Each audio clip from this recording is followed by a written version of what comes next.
My name is Dilys Haner, and I'm a third-year PhD student in the Clinical Developmental Psychology stream at York University. I work under the supervision of Dr. Deborah Pepler, and I've been with the community of practice since its inception 3 years ago. I work with Scouts Canada, and what I do is I help them to evaluate and rewrite their training materials for volunteers who work with children and youth in Scouting. One of the really neat benefits of this project has been being able to not just work in academia, but also work in conjunction with non-governmental organizations, with the volunteers and staff there, with professors, and with other graduate students. I mean, in graduate school, so often students can feel very isolated. They may be working very specifically on one very narrow topic.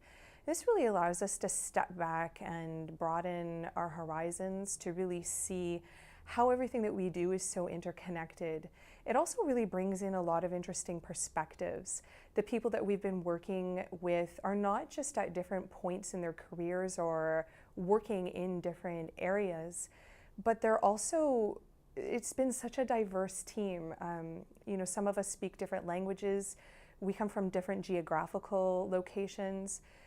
Our experiences working with youth are so rich and diverse that when we sat at the table together, we were always so surprised at the different perspectives that people brought. And we always had these experiences of we'd be talking along one line and someone would say, well, this is all really wonderful what we're talking about, but have you considered this perspective? And we'd all go, oh my gosh, I never thought of that. And how could we ever think of that if we didn't have somebody from the table who knew about the inner workings of a remote community in British Columbia, or someone who was really entrenched with working with inner city youth in Toronto.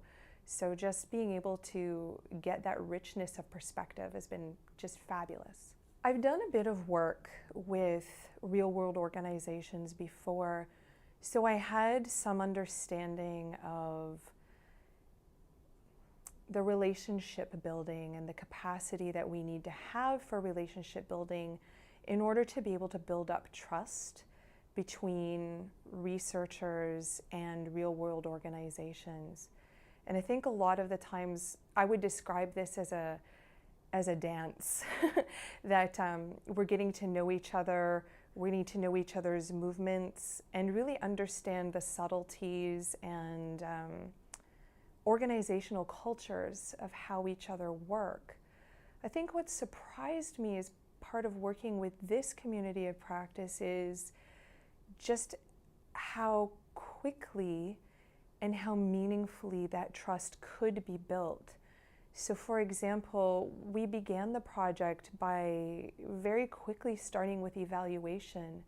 And so I got to know some of the people in Scouting on a personal level. I spent some time with them in person and on the telephone, and was really surprised and delighted by how much it paid off to build that personal relationship, to take the time, that how quickly and how real the trust became so quickly. And it was so profound because to do an evaluation with a stranger can feel very threatening. I mean, what if this academic tells me there's something really wrong with my organization?